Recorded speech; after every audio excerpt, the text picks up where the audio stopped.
ये कह रहे हैं क्या मैं हमला कर दूं हिंदुस्तान पे। मैं समझना चाहता हूं कि ये जब कह रहे हैं पिछले हुकूमत का 2019 में जब कश्मीर का हमला हुआ और हम सब ने देखा कि उसकी रिएक्शन में हमारा वजीर आजम साहब ने उस वक्त कहा कि मैं क्या करूं, आप क्या चाहते हो कि मैं भारत के साथ जंग छेड़ दूं। मैं अगर मेरा अल्फाज आपको गलत लगे आप वो रिकॉर्डिंग देख लें। मैं ये पूछना चाह रहा हूं कि कौन सी चीज है जो मैंने नहीं की जो ये कह रहे हैं क्या मैं हमला कर दूं हिंदुस्तान पे। मैं समझना चाहता हूं कि ये जब कह रहे हैं कि वजीर आजम साहब ने उठ के कहा कि मैं क्या करूं, आप क्या चाहते हो, मैं जंग छेड़ दूं।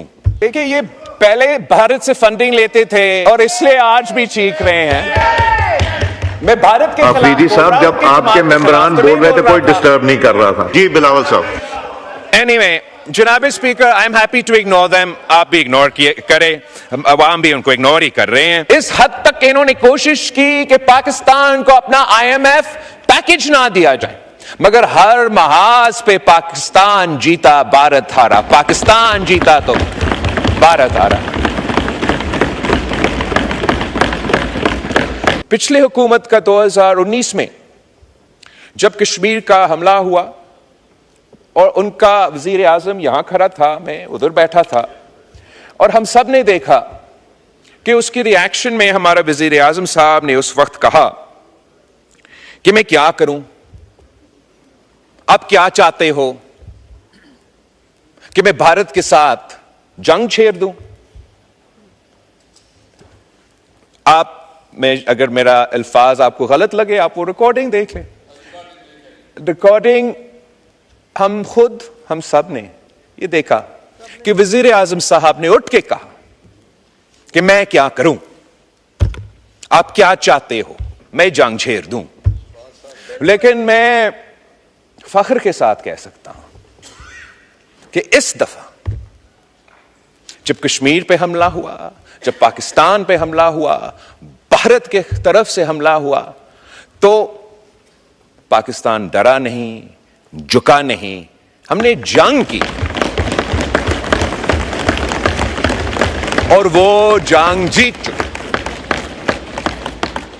जब पिछला हुकूमत का रद्द अमल यह था कि हम कश्मीर हाईवे को आज के बाद श्रीनगर हाईवे कह देंगे,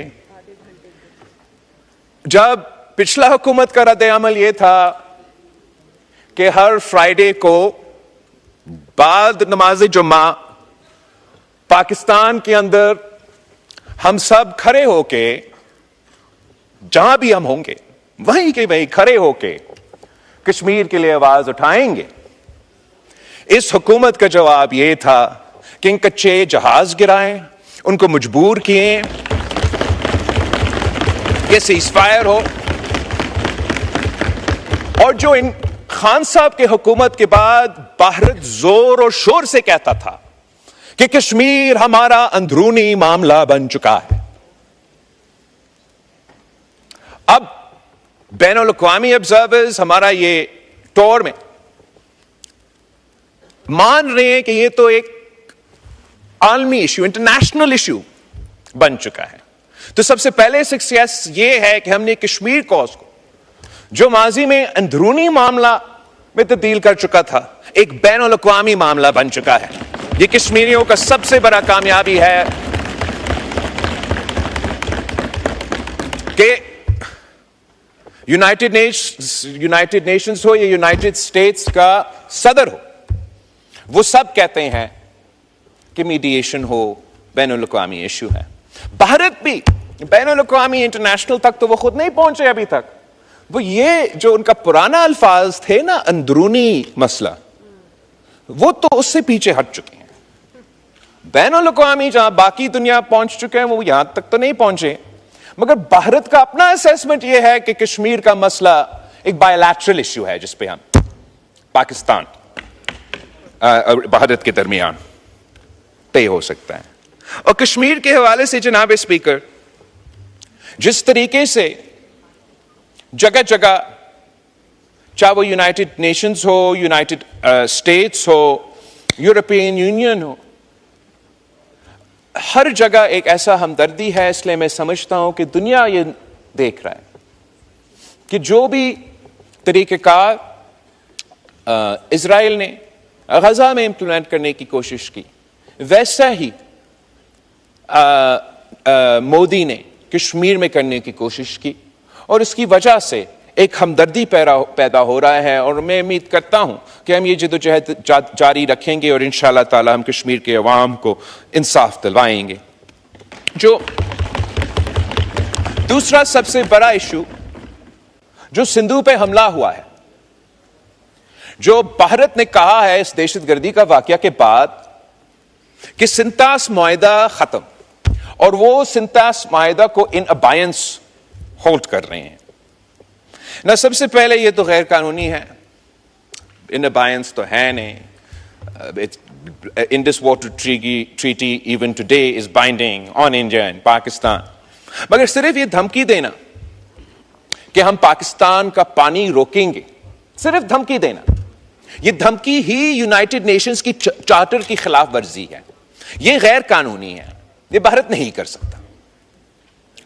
इस धमकी पे अमल दरामद करने से अगर खुदा ना खास्ता भारत ये फैसला करता है कि इसने इस धमकी पे अमल दरामद करना है, तो हमने अभी इनको जंग में हरवाए हैं, हमें एक और जंग लड़ना पड़ेगा।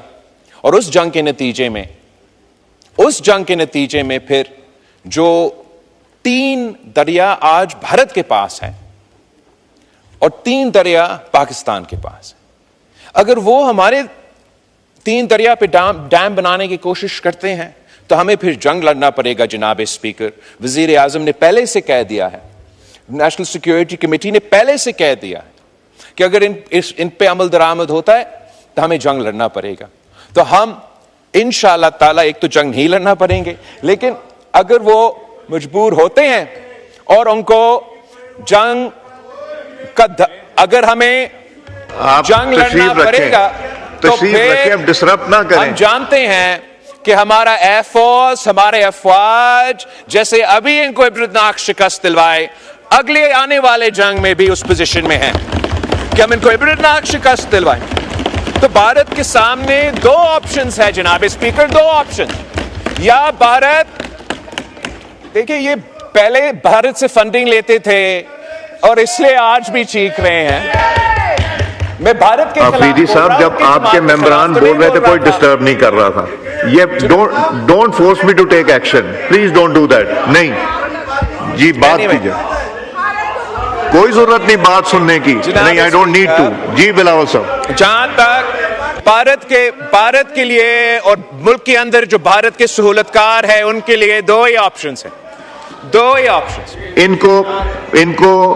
इन्होंने फाटा पे बात नहीं, मैं नहीं बात करने दूं। इनको फाटा पे बात करनी थी, मैंने करने दी। 1 दफा 2 दफा इन्होंने कहा एप्लीकेशन लिख के देनी, फाइनेंस मिनिस्टर साहब से मीटिंग इनकी अरेंज करा दी।